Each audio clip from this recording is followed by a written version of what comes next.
Abra sua Bíblia comigo, Gênesis 32, 30. Gênesis 32, 30. Diz: Jacó chamou aquele lugar Peniel, pois disse: vi a Deus face a face e toda a minha vida foi salva. Vi a Deus face a face e toda a minha vida foi salva. Então, queridos, essa é a definição do nome Peniel. Você que está em Peniel, você que está entrando na igreja Peniel, Peniel significa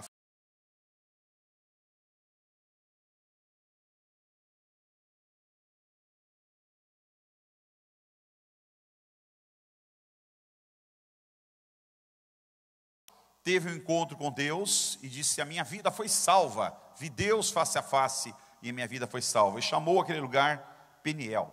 Peniel é um lugar de encontro com Deus. É um lugar onde você se encontra com o Senhor. É um lugar de sentir profunda dor pelos pecados, irmãos. Lugar onde Deus trabalha no nosso coração para a gente reconhecer o nosso pecado e sentir a dor do pecado.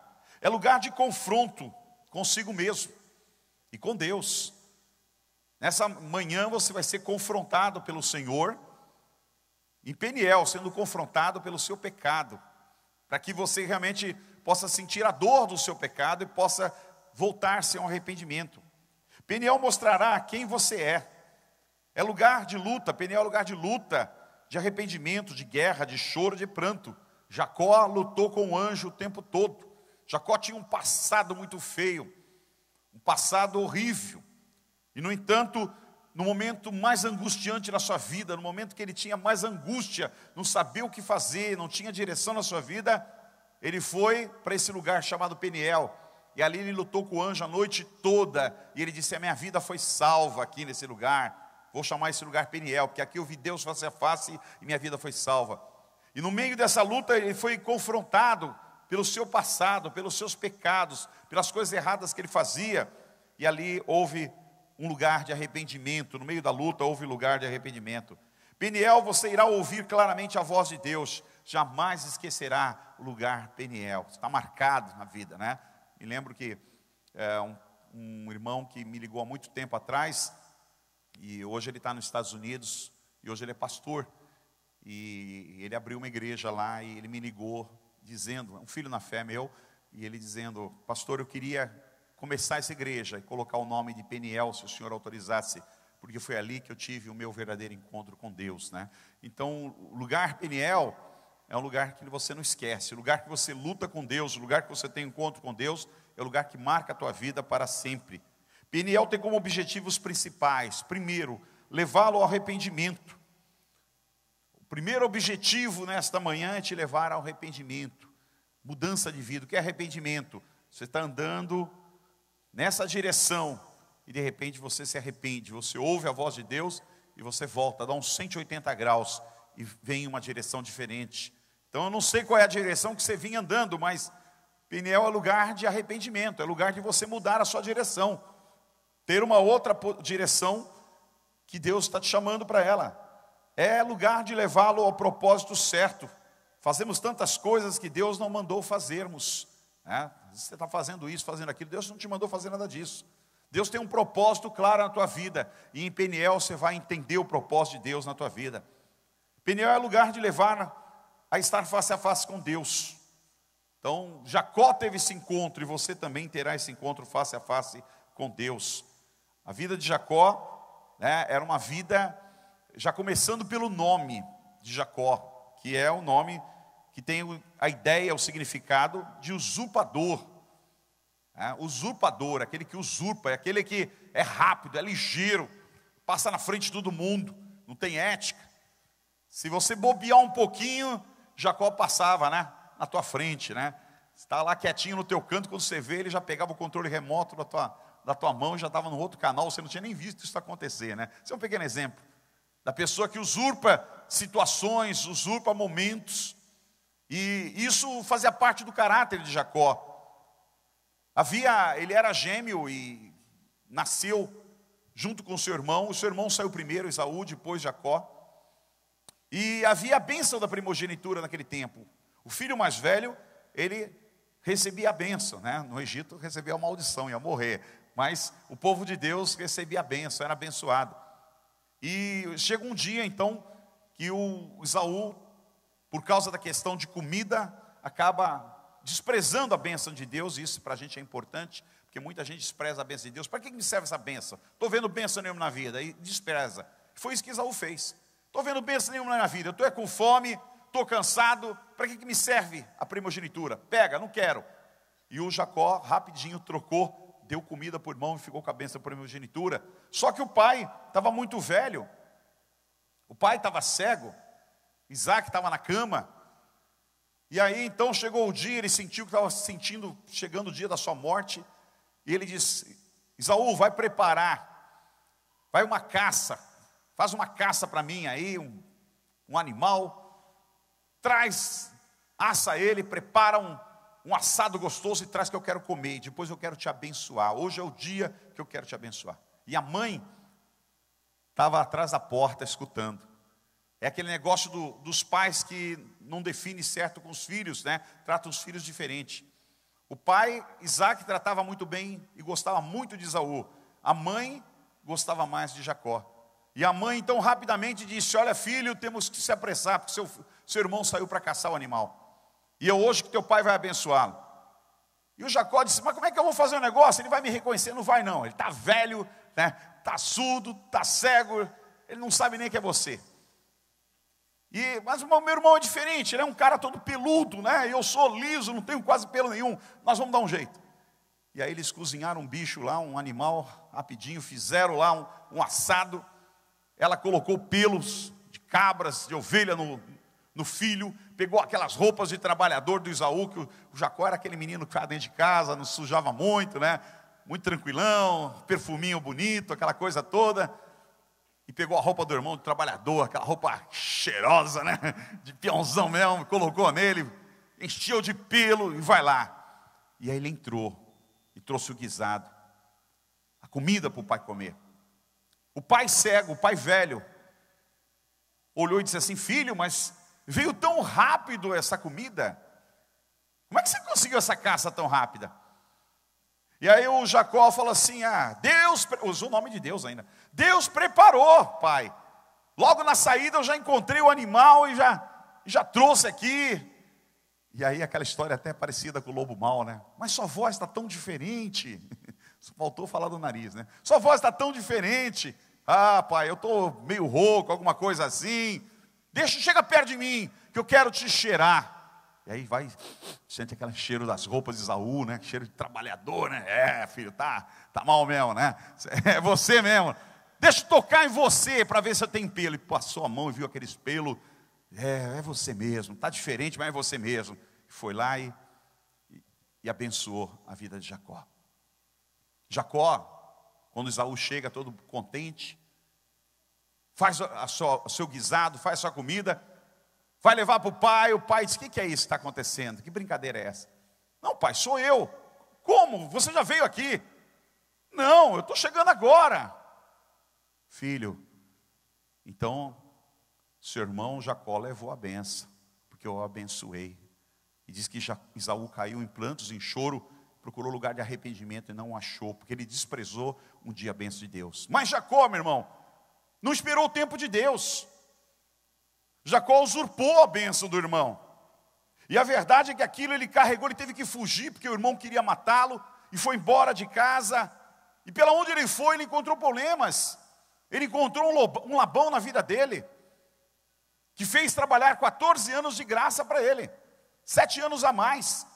Ele gostou lá da princesa, da filha do Labão. O Labão disse: eu até te dou a minha filha, mas você tem que trabalhar 7 anos para mim. Ele trabalhou 7 anos. Quando chegou no dia do casamento, o casamento era diferente de hoje, né? Era as núpcias, era uma tenda, não tinha luz elétrica. E aí então estava lá, a mulher usava aqueles véus, usava tudo, ele achando que era a mulher que ele gostava, né? Que era a Rebeca dele lá, a Raquel. E aí de repente ele descobre, quando levanta de manhã, abre os olhos e vê que não era, que era a filha mais velha, né? Tomou um susto: ai meu Deus, o que está acontecendo? Foi lá tirar satisfação com o Labão disse: olha, aqui tem um costume, primeiro se casa mais velha, só depois se casa mais nova. Aí ele ficou apavorado: mas eu queria ela. Então você trabalha mais 7 anos para mim. Sabe, irmãos, quando a pessoa faz uma coisa lá atrás, e ela enrola alguém, engana alguém lá atrás, ele vai sempre ter um Labão na vida dele. Ele sempre vai ter um Labão. Ele acha que ele levou vantagem. Ah, levei vantagem. Se você levou uma vantagem justa, lá na frente sempre vai ter um Labão que vai tirar de você. Você enganou um, mas o outro lá na frente vai te enganar não uma vez, ele vai te enganar muitas vezes, porque o Labão faz isso na vida da gente. E o Jacó, na verdade, estava cansado, queridos, muito cansado de ser enganado, até que ele resolve fugir, seguir em frente, e mais na frente, ele tem que ter um encontro com o seu irmão. Depois de 27 anos, ele tem um encontro com o seu irmão. E ele está apavorado, dizendo, o cara quer me matar, acabar comigo, eu já tenho filho, já tenho riqueza, mas havia um tormento na sua vida, o tempo todo um tormento. Por quê? Porque ficou um passado mal resolvido. Peniel é o lugar de resolver o nosso passado, é o lugar de colocar debaixo do sangue, é o lugar da cura, é o lugar da libertação, é o lugar de Deus tratar na nossa vida, para poder seguir então um presente com a cabeça erguida, com paz no coração. E o Jacó, já velho, sabia que tinha que resolver isso na sua vida. 20 e poucos anos se passaram, e isso ainda atormentava, e agora então ele fica sabendo, seu irmão vem com 300 homens de guerra, 300 cavaleiros ao seu encontro, e eles não eram homens de luta, os filhos, filhas, netos. Falou, meu Deus, o que nós vamos fazer? Então ele resolveu mandar os filhos na frente, a família na frente, e ele ficou no vale de Jaboque, lutando, esperando uma resposta em Deus, porque ele não aguentava mais aquilo. E aí de repente aparece um anjo, ele luta com o anjo, irmãos. Nessa luta com o anjo, há um momento que o anjo quer ir embora e ele não o deixa, e ele diz assim, você está lutando como um príncipe, você está lutando para valer. E o anjo faz uma perguntinha muito importante, que traz todo o passado de volta. O anjo pergunta, qual é o teu nome?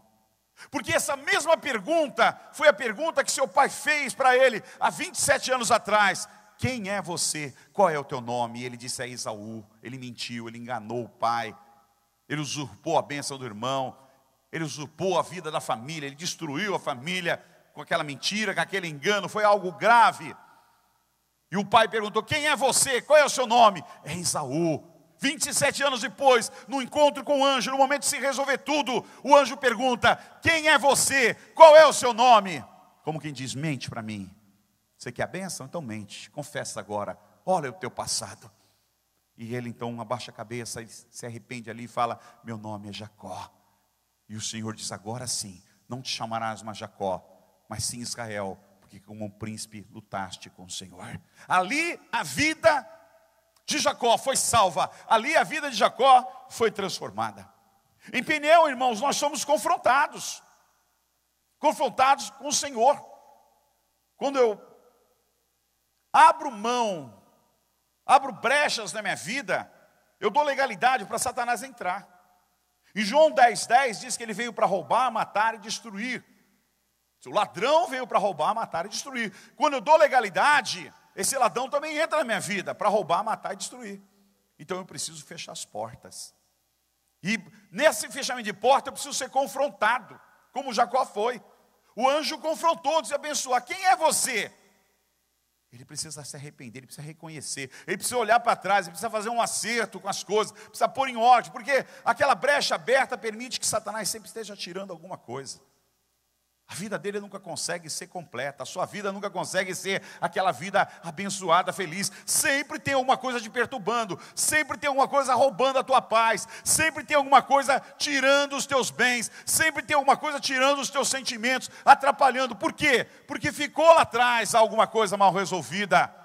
E o cristão, meu irmão, ele tem que andar com a vida bem resolvida. Ele precisa entender que ele é uma nova criatura. As coisas velhas ficaram para trás e eis que tudo se faz novo na nossa vida. Isso depende de eu tomar a minha decisão, de eu consertar o meu passado, de eu pagar as minhas contas, de eu pedir perdão, de eu perdoar, de eu poder pôr em ordem aquilo que ficou lá atrás, para que eu possa seguir com a porta fechada, para que o diabo não venha roubar, nem matar, nem destruir. Todo confronto, quando há arrependimento genuíno, gera cura e libertação. Todo cristão que realmente passa pelo processo de arrependimento, de cura e libertação na sua vida, irmãos, porque ele é confrontado, e Deus nos confronta com a sua palavra. Deus nos confronta com a sua mensagem para nos levá-lo realmente à cura. Em Peniel você será confrontado com princípios divinos que você quebrou. Você poderá avaliar a sua vida como Deus a avalia. Então, essa primeira mensagem, esse primeiro estudo, essa primeira palestra que tem como tema Peniel, é te levar realmente a um confronto. É te levar a avaliar a tua vida, de como Deus vai tratar, do que Deus está vendo, de como você precisa se comportar. Em Peniel somos conduzidos ao arrependimento. Provérbios 28, 13, diz que aquele que confessa e deixa, ele alcançará a misericórdia do Senhor. Aquele que encobre as suas transgressões nunca prosperará, mas o que confessa e deixa, esse alcança a misericórdia. Nesta manhã nós estamos aqui para confessar e deixar as nossas iniquidades, para que possamos encontrar a misericórdia de Deus sobre a nossa vida. Amém, igreja? Diante da realidade dos nossos pecados, não podemos nos arrepender pela metade. Não há como se arrepender pela metade. Tem que ser como Jacó, que ao ser tocado pelo Espírito Santo, ser tocado por Jesus, ao receber Jesus na sua casa, o Zaqueu diz: Senhor, a quem tenho roubado, eu devolverei 4 vezes mais. E a metade dos meus bens eu quero dar para os pobres, eu quero compartilhar com as pessoas que têm necessidade. Porque Jacó vivia uma vida imunda, de corrupção, uma vida suja. E ele sabia que tudo que ele tinha recebido, tudo que ele tinha ganhado, era fruto de um dinheiro ilícito. E ele foi tocado por Jesus. Ele diz: eu quero consertar minha vida, eu quero pôr isso em dia. E Deus o abençoa grandemente. Não podemos pensar que o sangue de Jesus é como um cartão de crédito que usamos sem responsabilidade. Hoje existe esse pensamento no Brasil. As igrejas brasileiras estão repletas desse pensamento que o sangue de Jesus é um cartão de crédito. Passa quantas vezes, né? Sem limite, né? Sem limite. Pode passar. Quantas vezes você pecar, vai lá, clama pelo sangue. Ah, eu vou pecar. Não, não tem problema, irmão, peca. Depois você só clamar pelo sangue e está tudo bem. Todo mundo faz isso. Isso é um engano, é um erro, é uma heresia. É uma obra do inimigo, irmãos, para te manter cativo. Não é assim que devemos viver. O sangue de Jesus, ele é santo, o sangue de Jesus, ele é puro. O sangue de Jesus para nos lavar, é para nos purificar, irmãos. É para nós termos responsabilidade com a nossa fé. É para termos responsabilidade com a nossa caminhada cristã. É para evitar ao máximo. Nós sabemos que nós precisamos do sangue sempre na nossa vida. Precisamos nos banhar sempre. Mas o salvo em Jesus, o homem liberto, a mulher curada em Cristo Jesus, ela não provoca o sangue dessa maneira. Ela vai ao sangue de Jesus, pela graça e pela misericórdia e pelo arrependimento, buscar cura e perdão para a sua vida.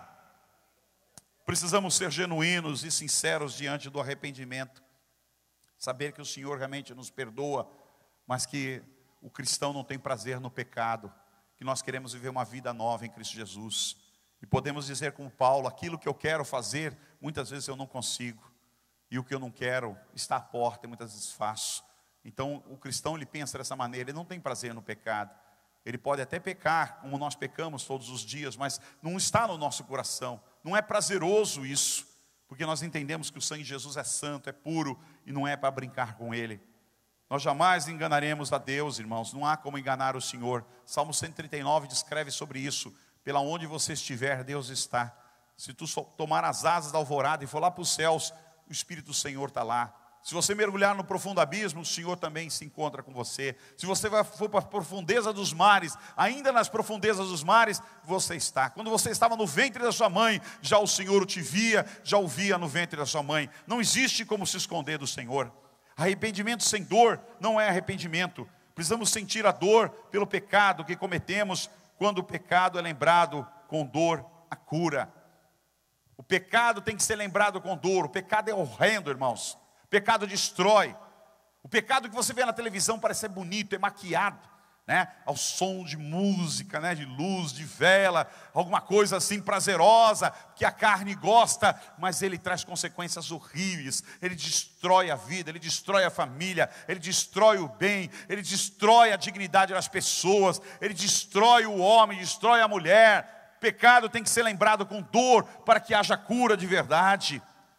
Arrepender-se é reconhecer o erro e decidir fazê-lo mais tarde. Não é decidir fazê-lo mais tarde. Quando renunciamos o pecado, arrancamos o argumento do diabo, irmãos. O diabo se alimenta do teu pecado. O diabo se alimenta na tua vida pelas tuas iniquidades. Essa é a comida dele. Quando você se arrepende de verdade, não espera para amanhã. Amanhã eu vou fazer isso. Não, meu irmão. O dia de fazer é hoje, é agora, não é amanhã. Quando você se arrepende de verdade diante do Senhor, você tira o argumento de Satanás e faz com que ele fique sem nada para poder acusar a tua vida, porque aí quem vai te justificar é o Senhor Jesus, que vai lavar e te purificar com o sangue dele, aleluia. A Bíblia diz que ele cancelou a escrita de dívida que consistia em ordenança e que nos era contrária. Ele removeu pregando-a na cruz, Colossenses 2,14. Havia uma dívida, havia uma acusação, havia um documento formal que você estava sendo acusado pelo inimigo. A Bíblia diz que quando Jesus foi para a cruz, meu irmão, ele pegou esse documento e rasgou e cancelou essa dívida. Ele pagou essa dívida para você na cruz, e ele cravou na cruz, e essa dívida, essa humilhação, essa dor, esse pecado, essa acusação, todas essas coisas horríveis que eram contra você, a Bíblia diz que elas foram cravadas na cruz pelo Senhor Jesus. E eu vou dizer uma verdade: na cruz o diabo não mexe. É você que muitas vezes vai lá e tira da cruz e devolve para Satanás, porque aquilo que Deus cravou ali, o diabo não mexe, ele fica rodeando o tempo todo, mas não toca, porque ele não chega diante daquilo que Deus fez. Então é preciso que possamos viver essa vida de arrependimento na presença do Senhor. Só conseguimos ser totalmente curados e libertos se confessarmos tudo. Você não pode confessar pela metade, nem confessar os pecados de só um tempo na sua vida. Você precisa confessar todas as coisas, desde a infância até o dia de hoje. Lembre-se de que você tem uma aliança com Jesus. Não pode ficar nada para trás, meu irmão. Tudo que está na tua vida, na tua infância, tem que pôr debaixo do sangue de Jesus, para que não fique sequer um demônio usando aquilo ali, uma acusação usando aquilo ali. O perdão é certo, mas nós temos que ter a coragem de dizer: Senhor, eu estou entrando no teu evangelho, eu estou me batizando, eu estou seguindo a tua palavra, quero seguir certo, quero retirar os pecados desde a infância até aqui, quero pedir que o sangue de Jesus me lave, não quero que fique nada escondido aqui, que saia tudo em nome de Jesus. O processo de arrependimento começa através de um quebrantamento diante da presença de Deus. Sentimos dores profundas por havermos ofendido ao Pai. Não se trata de remorso, trata-se de um sentimento interior, de um coração impulsionado a dar volta, a retornar ao caminho correto, de acordo com a vontade do Pai, tal como fez o filho pródigo. Foi para o pecado, se lambeçou no pecado lá, ficou debaixo de um lamaçal terrível, mas uma hora ele olhou e disse: meu Deus, minha vida está tudo errada, eu preciso voltar ao meu Pai. Eu preciso voltar para a casa do meu pai e pedir perdão. E dizer: Pai, pequei contra os céus, contra Deus. Pequei contra ti aqui na terra. Já não sou digno de ser chamado teu filho. Mas trata-me pelo menos como um trabalhador, como um simples trabalhador. O Senhor trata tão bem os trabalhadores. Me dá o mínimo, Senhor. E o pai o abraçou, o beijou.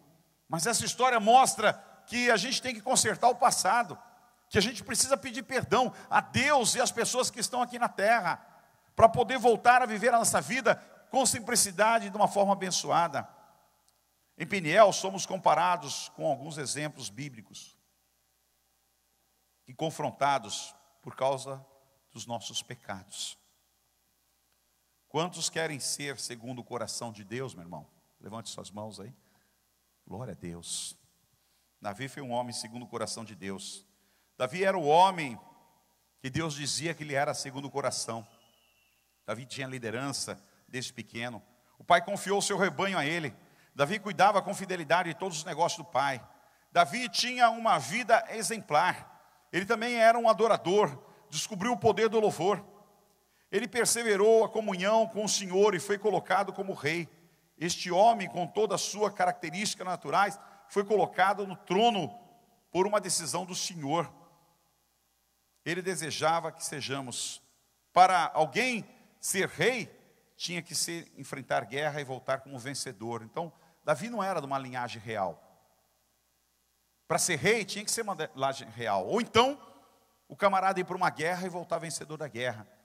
E o Senhor fez isso com Davi, né? O levantou um gigante na vida dele, para ele poder roubar aquele gigante. Tem muita gente ali, todo o exército, quando viu o gigante, correu do gigante. Davi foi o único que viu ali uma possibilidade de Deus de enfrentar aquele gigante. Então, meu querido, não fuja dos gigantes que estão na sua vida.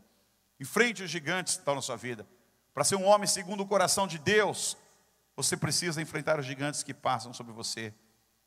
Hoje nós não passamos por batalhas físicas, mas por guerras espirituais. Há muita guerra espiritual envolvendo a tua vida, envolvendo a tua família, envolvendo o teu ministério. E você precisa aprender a confrontar todos eles. Todos nós fomos chamados para a mesma guerra. E só é aprovado quem for à batalha e sair vencedor. Então você precisa tomar as armas do Evangelho, as armas do Espírito, a unção que Deus quer derramar sobre a tua vida, para ser vencedor. Agora, Deus não derramará unção sobre a tua vida, se a tua vida não for tratada. Se a tua vida não voltar-se debaixo de um arrependimento, como foi com Jacó, que saiu dali, inclusive, com um novo nome, Israel, que venceu o anjo, lutou como príncipe. E o anjo diz, tu lutaste como um príncipe, não te chamará mais Jacó, agora sim Israel, como príncipe. Então nós temos uma luta. Tua luta não é física não, tua luta é espiritual. Todo dia você tem uma luta espiritual. E você precisa de armas espirituais. Precisa conhecer as armas de Deus. Para você conhecer as armas de Deus, seu coração tem que estar puro, teu coração tem que estar limpo. Tem que desprover do coração malícia, engano, maledicência, inveja, cobiça. Toda sorte de pecado que envolve o nosso coração, meu irmão, que está lá dentro, que a gente acha que está levando vantagem. Você precisa desprover, não virar armas espirituais sobre a tua vida, para você lutar essa guerra e ser vencedor. Se você não desprover de tudo isso que está lá dentro, tem que pedir a presença do sangue de Jesus para limpar e para purificar, para que você seja realmente vencedor. Nas vezes que perdemos é porque estamos fazendo coisas que Deus nunca pediu. Temos que cumprir o seu propósito. Nada de ficar de férias de Jesus ou de amejá-las. Davi era um homem, irmão, segundo o coração de Deus. Venceu muitas guerras sozinho. Matou um gigante, mas pecou porque deixou de fazer a vontade de Deus. A Bíblia diz que na época das guerras, na época das lutas, os reis iam para as guerras. E Davi ficou aonde? No seu terraço. Ele olhou para a sua vida e disse assim, eu já lutei muito. Eu já batalhei muito. Eu já ganhei muitas guerras, eu matei muitos gigantes, eu ensinei muita gente a lutar. Agora eu quero ficar no meu palácio aqui, no meu terraço. E diz que era dias de guerra, era épocas de guerra. Não era épocas de ficar no palácio, era época de luta. E diz que aquilo fez com que ele ali no palácio, meu irmão, ele olhasse uma dona lá de repente se lavando. Quando todos os homens estavam em guerra, ele estava lá no terração dele procurando alguma coisa para fazer. Porque nós não devemos estar em férias de Jesus, em férias de ministério, em nenhum momento. Quando eu não estou falando férias, descanso, estou falando de você dizer, eu vou tomar um tempo agora, vou ficar aí 1 ano, 2 anos sem fazer nada. Vou me abdicar do serviço do reino. Não estou falando de você pegar a tua família e vamos passear, vamos dar uma volta, vamos ficar um tempo. Não, isso você tem que fazer, teu corpo precisa disso. Eu estou falando da sua vida espiritual, do seu comprometimento espiritual. Davi ficou em casa dormindo até tarde, quando ele deveria estar na guerra. O diabo aproveitou as férias de Davi e lhe armou uma cilada de adultério com Betseba, mulher de Urias. Enquanto Urias estava na guerra, sendo fiel ao seu senhor, sendo fiel ao seu país, Davi estava lá com a mulher dele, irmãos. Pecado. Ninguém viu. Ninguém viu. Mas Deus viu. E não é importante que alguém veja. É importante que Deus veja, e Deus sempre vê. E Deus começou a julgar a vida de Davi de uma forma terrível, uma forma dura. Ele começou a ter problemas no palácio, meu irmão, de tudo que é tipo. Teve filhos ali, seus próprios filhos de sangue, se mataram, um matou o outro. Um dos filhos cometeu incesto com a filha. Um dos filhos se rebelou e quis tirá-lo do palácio à força. Juntou um exército, juntou amigos e foi contra Davi para tirá-lo do palácio, para matá-lo. Ele teve que fugir. Depois um dos filhos foi morto, esse mesmo filho foi morto pelo seu capitão numa fuga. A economia do reino caiu, ficou mal pra caramba. Davi não tinha dinheiro para pagar suas contas, teve que fugir para uma caverna novamente. Foi humilhado por todo mundo. Ao sair na rua, alguns homens o xingavam e humilhavam, chamando ele de tudo que é tipo de nome que você imagina. E ele calou a sua boca, porque dizia: eu mereço. Se esse homem está falando isso, é porque eu mereço ouvir isso aí. Tudo porque ele esqueceu que ele tinha que estar na guerra, que ele tinha que estar na luta, que não era horário, que não era tempo dele estar no palácio de férias, quando ele tinha ainda um ministério para cumprir. Era a época das lutas, da guerra. Nós temos lutas e guerras, meu irmão. E às vezes você está distraído com tantas coisas por aí, tantas coisas te atraindo, tantas coisas te distraindo, e esquece da tua vida espiritual, da vida espiritual da tua família, da vida espiritual do teu ministério. E aí o diabo vai tirando, e você nem nota que ele está tirando. Ele já está sentado no teu sofá, já está com o controle remoto na mão, já mudando de canal, e você nem notou que ele está ali, que você está distraído. Nós temos uma guerra, e o servo de Deus foi chamado para guerrear, e Deus quer dar armas para você lutar esta guerra, e sair vencedor desta guerra. Amém, queridos? Aleluia! Davi perdeu a paz, perdeu a tranquilidade. Isso é o maior sinal que o pecado já dominou nossa vida, quando a gente perde a paz e a tranquilidade. O pecado, ele tem nome. Não basta dizer: eu pequei muito. Deve-se dizer o pecado e o nome do pecado. O Espírito Santo vai trazer consciência a você, hoje em Peniel. É um encontro face a face com Deus, onde você vai lutar e vai prevalecer como Jacó prevaleceu, para sair daqui um vencedor, em nome de Jesus.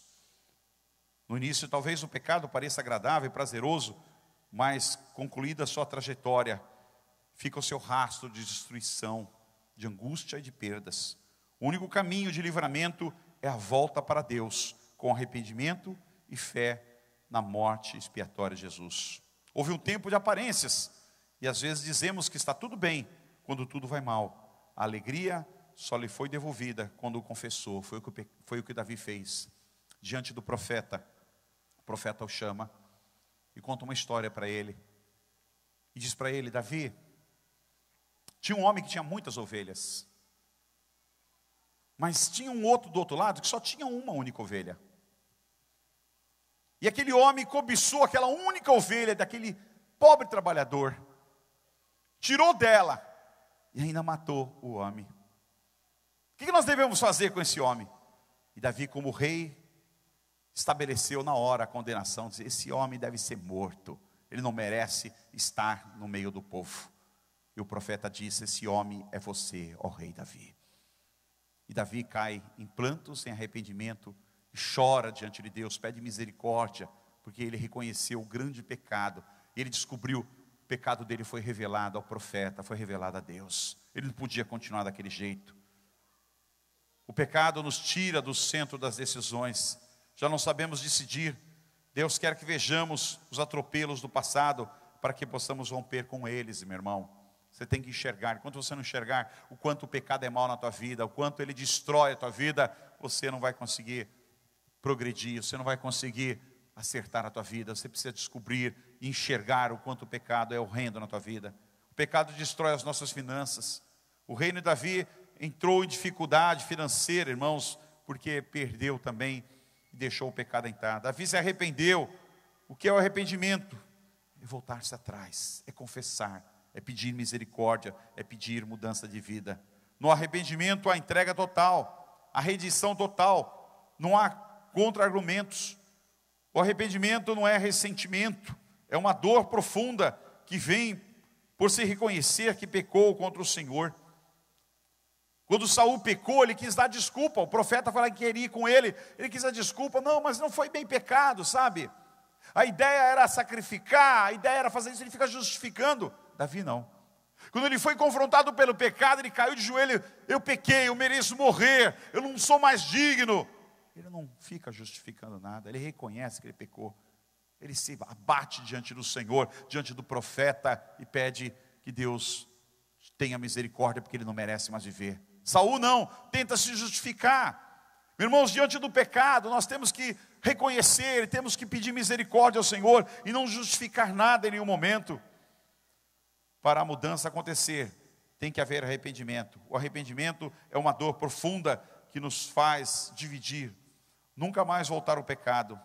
Nos faz decidir nunca mais voltar ao pecado. Todas as vezes que recebemos a proposta de pecado, que é a tentação, nos lembramos da dor do nosso arrependimento e dizemos não ao pecado. Quando o pecado é lembrado com dor, a cura. Em Peniel, você terá um encontro face a face com Deus. Chora em sua presença. Hoje é dia de romper com o passado, meu irmão. Pecado tem que doer. Sabe para quê? Para você se lembrar dele. Eu tenho marcas aqui, tenho cicatriz aqui nos 2 braços. Porque um dia, jogando bola, praticando futebol numa quadra, estava molhada, eu caí, para não bater a cabeça, pus a mão e quebrei os 2 ossos. E as marcas estão aqui. Me convida para jogar bola numa praia, numa quadra molhada, para ver se eu vou. Eu disse, não, aí eu não vou. Nunca mais na minha vida, porque doeu e doeu muito. O pecado tem que doer, porque quando ele dói, quando passa anos depois e vem a tentação, e o inimigo vem propor para você, você olha e diz, não, isso eu não quero. Isso eu já passei por isso. Isso me doeu demais, trouxe muito prejuízo. Isso quase acabou com a minha vida, isso eu não quero. Quando não dói, você está pronto para aceitar novamente. Sério, deu certo, eu me livrei. Não foi tão ruim, valeu a pena. Então o pecado ele tem que doer, tem que machucar, para você dizer, meu Deus, nunca mais me deixe passar por isso. Senhor, nunca mais, tira a minha vida, mas não me deixe passar por isso, porque eu sei como foi sofrimento, como foi dor, como foi horrível. Hoje é dia, meu irmão, de conserto com Deus. Hoje é dia de romper com o passado. Hoje é dia de pôr para fora toda a sujeira e deixar o Espírito Santo começar a limpar para a glória de Deus. Amém? Vamos ficar de pé na presença do Senhor. Eu quero orar com você aqui, nessa primeira palestra aqui que nós estamos tendo. Quero te convidar, você que entendeu essa mensagem e que tem coisas que estão no teu coração, precisam ser colocadas para fora. Eu quero te convidar para vir aqui para frente. Eu quero orar com você em nome de Jesus. Se o Espírito Santo diz, é hora de tratamento, e você quer arrependimento. Não, eu quero arrependimento, eu quero limpeza na minha vida. Não quero deixar nada no passado. Nada lá atrás. Eu quero descer as águas do batismo. Eu quero viver um evangelho sério, comprometido. E o meu passado vai ficar na cruz. Jesus vai colocá-lo lá, ele vai ficar na cruz em nome do Senhor. Eu quero orar com você aqui em nome de Jesus, para a glória de Deus. Aleluia, aleluia. Enquanto o irmão ministra uma música, um louvor, fique na presença de Deus. Eu quero convidar você na presença de Deus, para você poder abrir o teu coração e dizer, Senhor, aqui está o meu passado. Aquilo que vier à lembrança, coloca diante de Deus nesse momento. Sabe, Deus está do teu lado, ele está te ouvindo.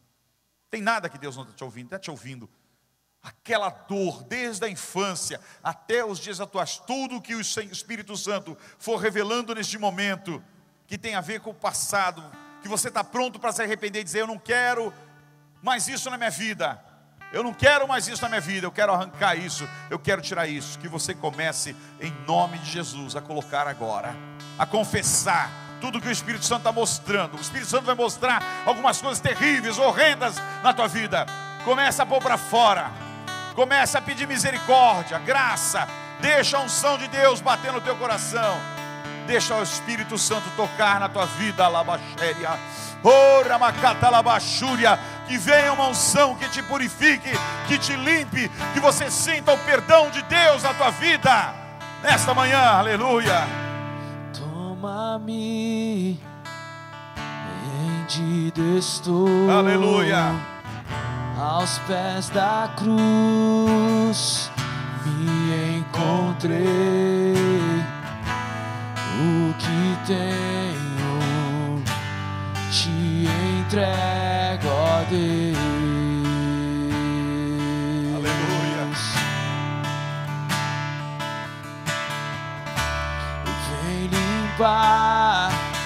Vem limpar, Deus. Minhas mãos, vem limpar o nosso coração, Deus. Purificar, oh Senhor, meu coração. que eu ande em tudo que tu tens pra mim. Aleluia.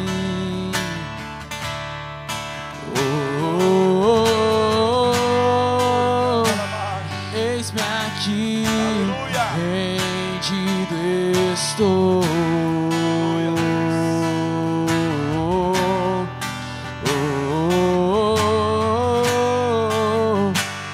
Eu sou teu e tu és meu. Oh, meu Deus. Seja bem-vindo. Aleluia. Quero chamar os pais espirituais para que venham aqui orar também com os nossos irmãos. Líderes, pastores. Possa sair do teu lugar e vir orar com os nossos irmãos. Venha abençoar a vida deles nesse momento. Em nome de Jesus. E tu és meu. Teu poder, a tua graça. Toque, Deus. E vem no teu perdão nesse momento. Oh, Espírito Santo. Ora, macherianda, labarabaixa. Ora, macatalabassúria, labarabaixa. Oh, meu Deus. Lava com teu sangue. Purifica nesse momento. Olhando a Minha vida dou a ti, Senhor. Rendido a ti estou. E pra sempre cantarei. Faz em mim toca o com teu sangue. querer. Toca de graça. Traz o teu Minha convencimento. vida Limpa com dou sangue. a ti, Limpa com Senhor. sangue. Rendido Purifica a ti com teu sangue. estou. Oh, E meu pra Deus. sempre cantarei. Faz em mim o teu querer.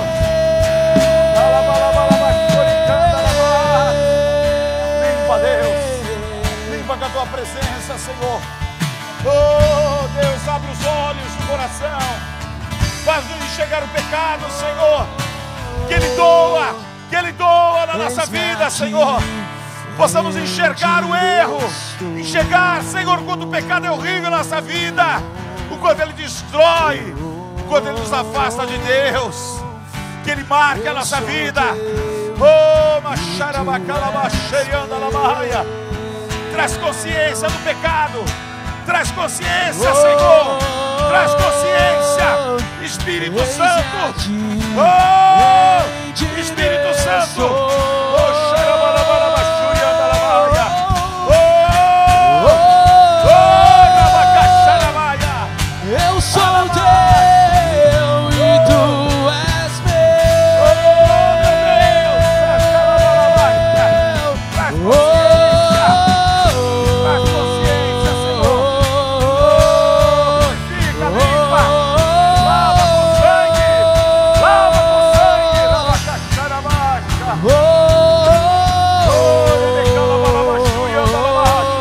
Lava com sangue. Traz consciência. Traz consciência, Senhor. Oh, rebecaxarabalabaya. Limpa com teu sangue. Purifica. Oh, meu Pai. Choriandalabaia. Revela o pecado, quanto é triste, quanto é duro, quanto é horrível, Deus. Oh, xarabalabaya. Marca, Senhor. Marca o teu Espírito Santo. Oh, meu Deus. Marca, Deus. Oh, com a tua glória, com a tua presença. Em nome de Jesus. Em nome de Jesus. Estou e pra sempre Em nome de Jesus. cantarei. Faz em mim o teu querer.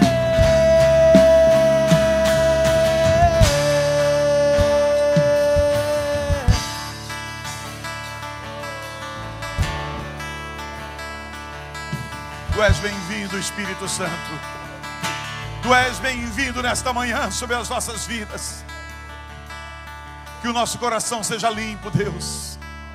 Que tudo que ocorreu com a nossa vida, desde a idade que nós nos lembramos, Senhor, como infância, até o dia presente, que cada pecado desse que é horrível, que foi doloroso, que machucou, que feriu, que angustiou, ele esteja debaixo do teu sangue.